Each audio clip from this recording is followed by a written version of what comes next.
Um, I guess we can get right into the new Ducktales. Ooh, yes. The second to last episode of Ducktales. And I was wondering, do you want to talk about the actual episode or do you want to talk about what you think will happen in the final episode? I can tell you what I want to happen in the final episode. Tell me, lay it on me, big. First off, first off, I would like it to be at least 40 minutes long because we deserve that. Damn it. Well, to shed light Um, on that, well, okay. it is 4 episodes combined. Ooh, that. You know what? I'm okay with that. I'm totally okay with that. Let's see. I need to. I would love to see at least one more appearance from Darkwing Duck before the series goes out. If they decide to release a Darkwing Duck spinoff, great! I'm here for it. But until then, let me see more Darkwing Duck. Ooh. Um, uh, just again to chime in, there is a planned Darkwing Duck reboot, but it is not a spin-off of this series. It's actually being done by Seth Rogen's animation company.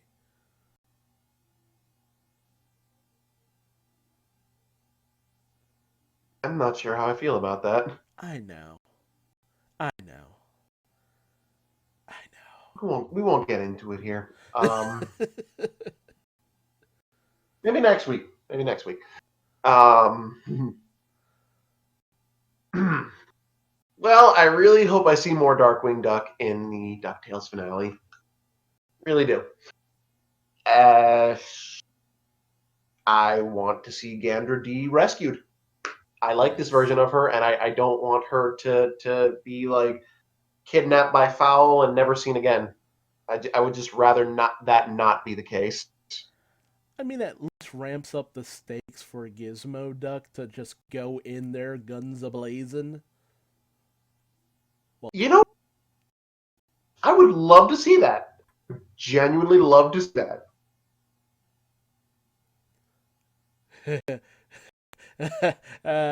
it's episode 69.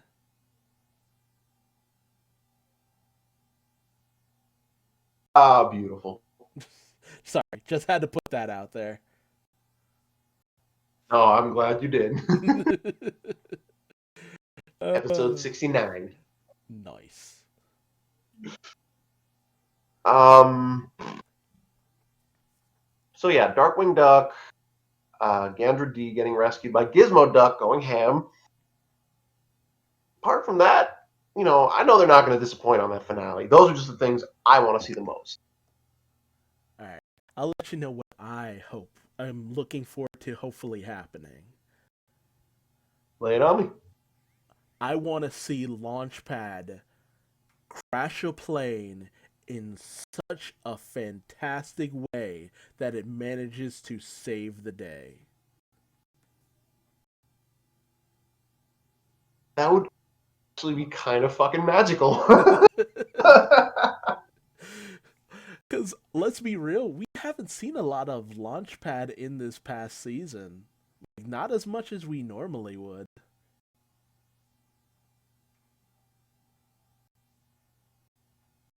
I feel like Della took Launchpad's place as the pilot Yeah. because in the first season they had no one else to be their pilot because no one else would really work for Scrooge McDuck like Launchpad would. And when Della finally came back, it's just like, oh, she's a pilot too. Oh, well, what the fuck do we need Launchpad for? Comedic relief? Oh, yeah, we can work with comedic relief, but I mean, well, you get it. Launchpad was starting to feel like an afterthought, and like he'd seem like he'd be more at home in a Darkwing Duck setting, but like that's just my bias. it makes sense too, because it's just like that was the fun thing about it, and that's exactly why, just like you, I originally thought maybe we were going to segue into a Darkwing Duck spinoff, because with Della there, you've made the opportunity for Launchpad to, yes, sometimes work for Scrooge back in Duckburg and all that good stuff, but he could also venture over to St. Canard more and just basically be damn near the time sidekick of Darkwing Duck, which would have been a great segue into a new series, which would have been awesome, but we're not getting that, and I am eternally salty about it.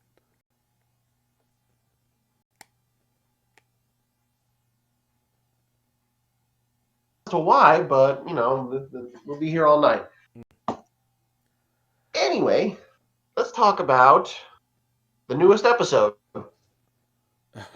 Unless you have anything else you want to see from, unless you have anything else you want to see from the finale.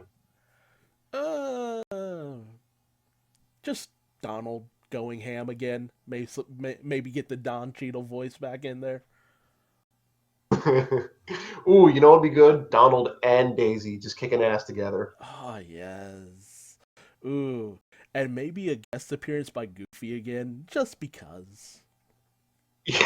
Because at the very end, like he stumbles in just to like congratulate him with everybody else. But that's it. Like, I keep kind of wanting like a weird appearance by Mickey that just makes no sense, but for some reason they still aren't allowed to use him, so I very much doubt it. Really, they're not allowed to use Mickey. Yeah, they weren't really allowed to do it for some reason. I'd have to re-look So up that's why what they the had to go with the watermelon. yeah, because it was Mickey and it wasn't Mickey all at the same time. Yeah. But that's I about mean, if it. that's all we get, then all right. Well, hey, if it happens, it happens. If it doesn't, I'm sad, but I'll live. But yes. Um, let's talk about this episode though. Holy shit, fucking damn!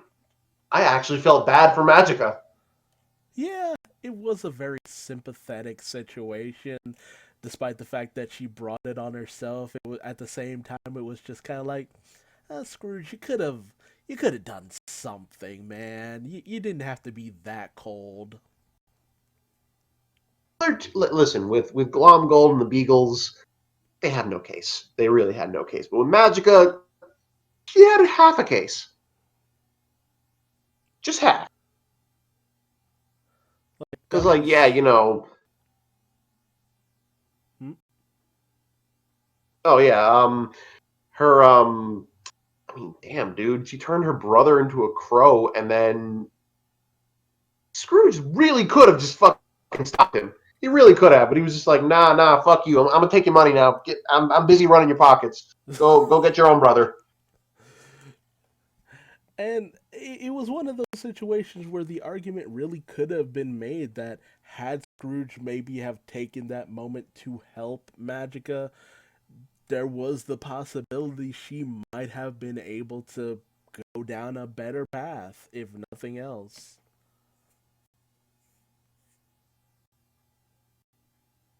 We'll never know because apparently her brother has never been found. And that's what got me too, because he actually did appear in the original series, and this was something I only learned after I looked it up.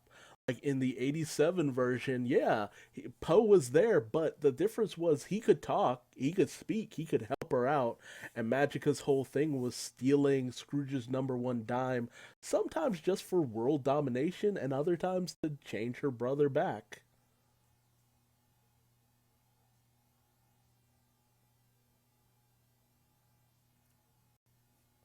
Damn, that dime is like. Are we sure Scrooge's number one dime isn't like enchanted or some shit? Because it deflects magic real fucking easily. You notice? Yeah, that is oddly true. I think there was something very special about it in the 87 version. Again, something that just slips my mind. I think it was just because of the depth of the sentimental and just overall value it had to Scrooge, but maybe there was something else I missed. I'd definitely have to check into it. It's hard to say. Um, Nice character development moment from Louis. I love that they give Louis all these character development moments because like Dewey has no problem like just being the hero. It's more just for him. It's just like, bro, you gotta like calm your ADHD. That's it. Huey, he he's got to stop being such a little book nerd and just like experience life, which I have noticed he's been doing more, so I like that about him. But maybe I'm biased because Louis is my favorite triplet in the series, but he's a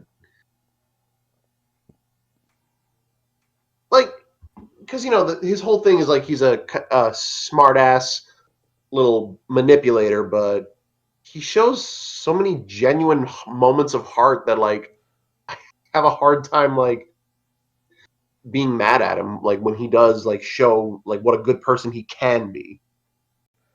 Well, that's also the thing because each of the brothers have their whole thing that kind of makes them feel a little bit detached from other people for the most part. With Huey, it's his depth of knowledge and that he kind of hides behind for the most part. With Dewey, it's his ego, and with Louie, it's his greed. And we've had moments here and there that have all kind of fleshed that out to some degree and kind of brought almost a sense of closure to that. With Huey, it was the whole moment where we got to see the Duke of making a mess and him coming to terms with his wilder side, which question for you. Did you expect the one with the anger issues from the family to be Huey?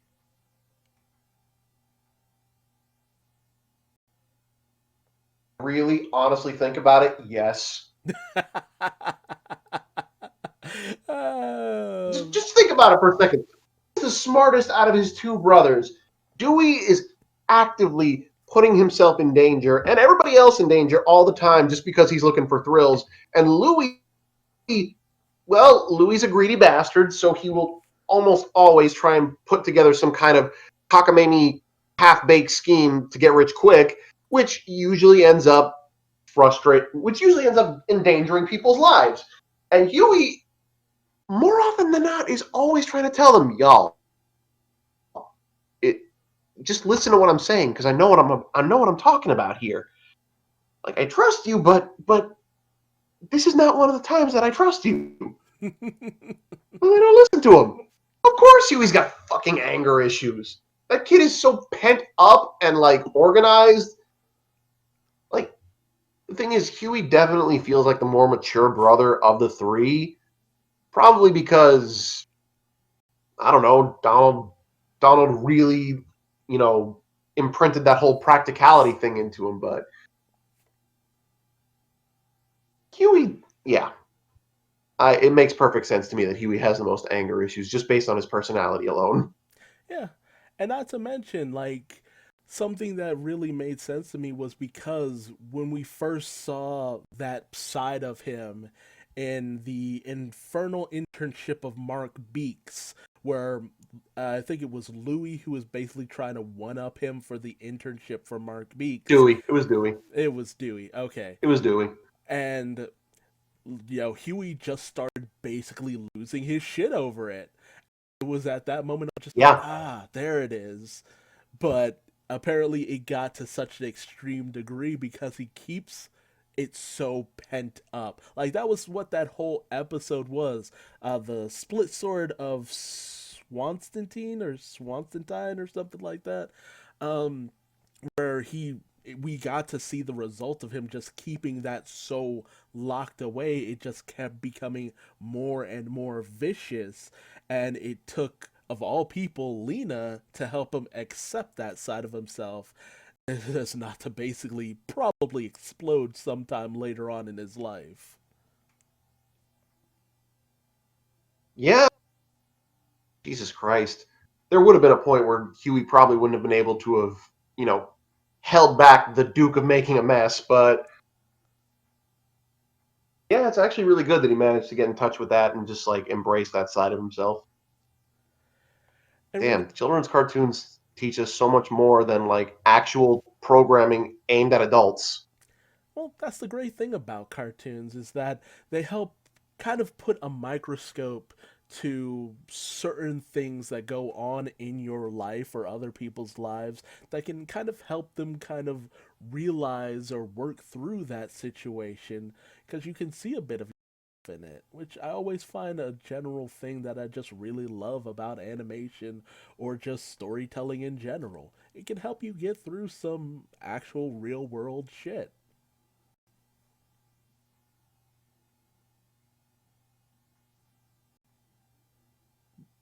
But when it comes to Dewey, though, with him, his whole thing is his ego. And, whereas in the first season, that was all about Dewey trying to find his mom. That was the thing that helped anchor us to his character. But after he did find Della, we kind of it kind of became harder to empathize with Dewey for the most part. I don't know about you, but after he had that moment where they found their mom and they got that closure, Dewey has kind of been a little bit of an annoying little jerk.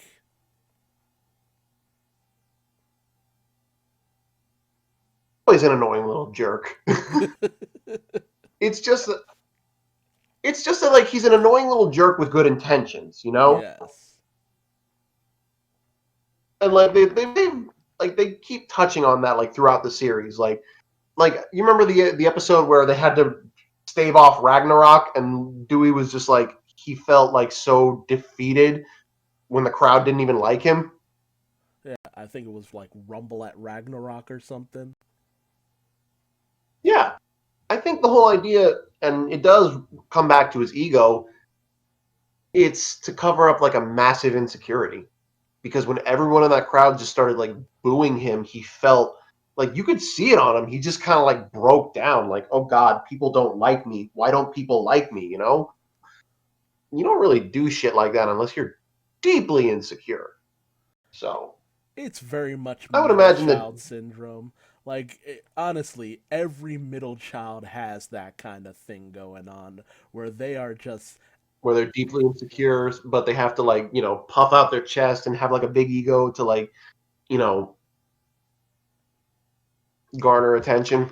yeah, and they tend to be the most hyperactive because, hell, look at Bob's Burgers and Gene. Tell me I'm wrong. You are not wrong at all. And bro, I'm in a family of three children, and our middle child does kind of fit that bill. Hmm. It tends to be the case. And it's not that I hate Dewey or anything like that. Honestly, I love Dewey because of all that goodwill he garnered in the first season. It's just that a lot of the episodes that focus on him or feature him just paint him as such a brat.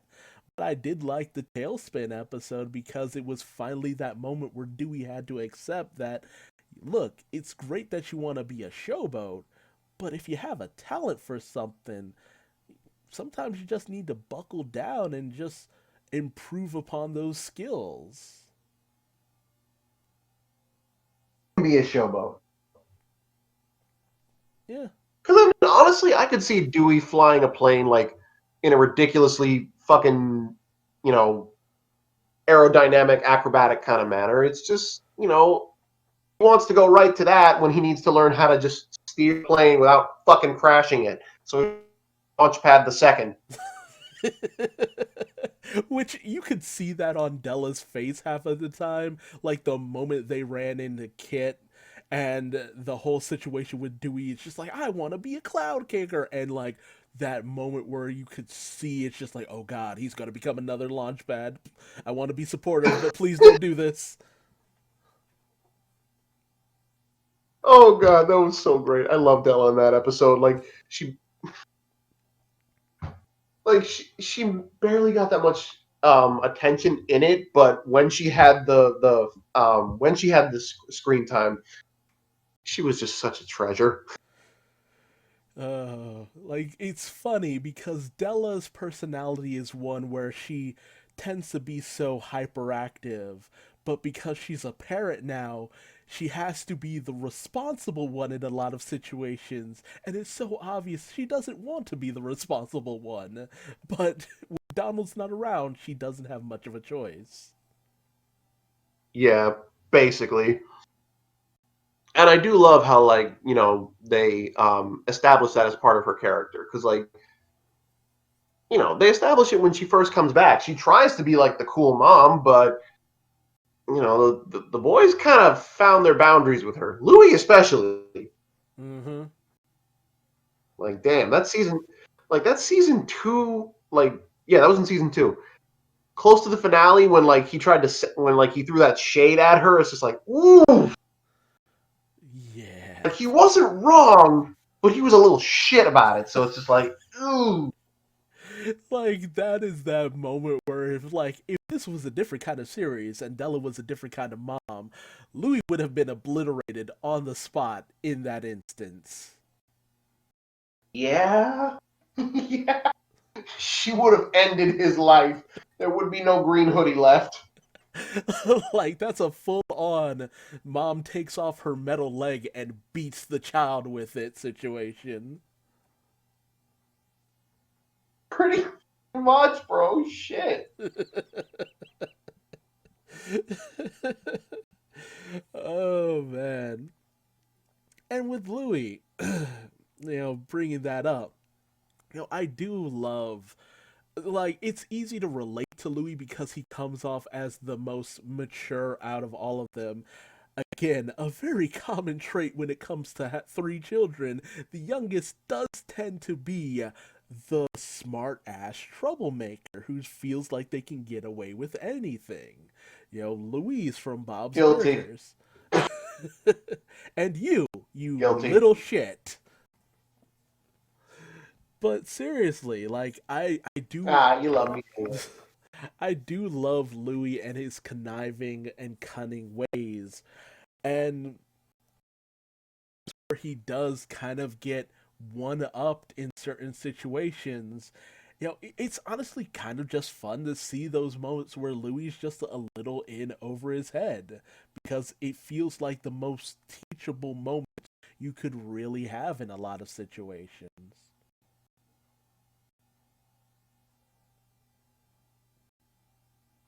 You mean like the episode with the Bombi? Exactly like the episode with the Bombi.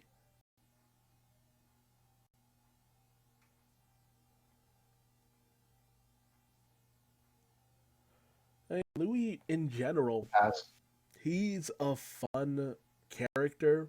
He's the most mature, and a lot of times the lessons he learns feel like lessons that a broader amount of people really need to take to heart a lot of times. Yeah. And that's why this episode was so kind of crucial as well, because it's just like, man, it's great that you're conniving and underhanded. That honestly can be a great skill in a lot of situations. We see that. At the same time, don't make too many enemies if you can avoid it, you know? Because sometimes doing that will end up just hurting the people you love in the end. Much. I'm glad that you managed to see that lesson and apologize to Doofus Drake. Doofus Drake, his name is hilarious. He is an absolute crazed up Fruit Loop. That kid is that kid is nuttier than squirrel shit, and just absolutely bonkers. Doofus Drake is such a massive departure from his original incarnation. I wouldn't even know where to start. Just how you got from the original character to this. It is so surreal and so unsettling. I think that's the point. Like, they couldn't make him totally stupid because then, like, how could he be a villain? But they they made him stupid and crazy, and that's pretty much Scrooge McDuck's entire gallery of rogues.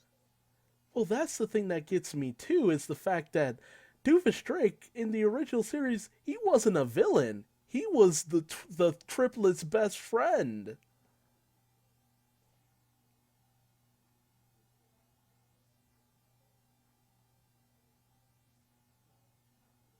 Like, it's a really surreal situation. I'm just kind of wondering. It's just like that was a weird choice you all made, and I'm not sure if I'm okay with it. Well, shit. I mean, like, damn, he was their best friend. Essentially, he was the one who always came over to hang out and play, and honestly, essentially, if you replaced Webby with Doofus-Drake, aside from all the butt kicking action, yeah, that's essentially how it went. Yeah, but let's be real. We didn't really want a repeat of classic Webby. I mean, not that there's anything wrong with classic Webby. It's just she doesn't really have a personality, does she? No. It's her personality is little girl, and at no point does her personality stray away from little girl. I am very happy to have what was it called? Um what was it? Mabel Possible. Mabel Possible. Yep. Yeah, yeah. That's an accurate way to describe Webby. But yeah, it was a good episode. It was a nice time. It was surreal that there's some weird illusionary magical court that could enforce such a rule like that. It's just like that's kind of wild, but at the same time I feel like this was the creator's way of having a last hurrah for these three villains, because we had it with Mark Beeks, but let's be real. Had we ended things off with Magica, Ma Beagle, and Duke Baloney in the last place we left them off, it would feel kind of hollow. Hmm. Because let's see, with Magica, the last time we see her was with Lena, right? Yup. Yeah. And I don't even remember the last time we saw Mom Beagle, and honestly, Duke Baloney, Flintheart Glomgold, whatever you want to call him, that motherfucker is always getting into trouble on Duckburg. Yeah. So, Last time we saw him, I think it was the whole thing with the moon people. yeah. I love how he sarcastically says, "Oh, yeah, buddy, call the safety inspector." But he takes it literally and calls the safety inspector. That was fucking brilliant. Yeah, it's such phenomenal writing because it's just like they literally do not understand sarcasm, Glomgold. You really should pay more attention to your employees. Yeah. You should also not be a fucking negligent motherfucker. Mm, that too. It's just like this Ferris wheel isn't a Ferris wheel, it's actually a cannon, which you put on the dock, which cannot support the weight of a whole ass cannon. And it's in the water. Ah. I mean, moreover, the shit was so flimsily built. It's just like, man, that cannon will fire once, if at that, and I'm pretty sure it might explode. I love how the safety inspector said that too. It's just like, yeah, that thing is it's gonna fire once and then it's gonna be done. You really don't have to worry too much about it. Oh man. But yeah. Um, yeah, yeah, that's all I got for Ducktales. Yeah, honestly. I'm hoping Oh man, just hoping that the it's gonna be finale an is good. emotional ride. Yeah. Uh Me too. I'm gonna miss this series when it's gone. It's really been a fantastic journey with this one, and I'm gonna hate to see it go. And I hope the team comes back with a new series of something, because this has been great. It really did fill that Gravity Falls shaped hole in my soul, which I guess I'll have to fill with just I guess the Owl House and Amphibia now. Not bad substitutions. Mm-hmm. I'm so hyped for season 2 of The Owl House. And I'm really, really excited to see where Amphibia goes. Yeah. Speaking of which, new But episode I gotta check out. Gonna be watching that next. okay, yeah, I may or may not be caught up on Amphibia, but I'm not sure at this point, so I don't want to say too much right now.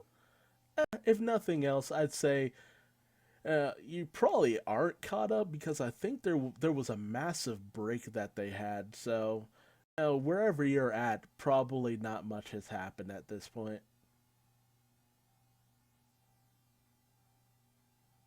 But if the episodes update within the week, you'll probably hear us talking about it next week. Exactly. So, any more topics, I my might friend? be No, I just want to say ahead of time that I might be crying because of Ducktales. You damn well better be. The series Okay. was so fucking good, and it was one of the things that really got me through 2017, 2018, and 2019. Can't say 2020 because DuckTales was on basically hiatus the entirety of 2020. To a certain degree, like straight up, it started a few months in, and then it just kind of disappeared for a good while. Stop. Yeah. But hey, I'm looking forward to the finale. I'm looking forward to more of everything. Um, hey, y'all know where to find me if you want to hear what I think about it. Exactly. All right. Should we wrap things up? Yeah, might as well. All right. With that, I want to thank you all for joining us on yet another episode of Talking 2D. It has been my pleasure to be your co host with my pleasurable co host. Man with the iron giblet. They are indeed made of iron, aren't they? As always, it's good talking with you, bro. As Bye, always. everybody. Later, please like, comment, subscribe, all that YouTube crap, and we will see you in the next video. Bye bye.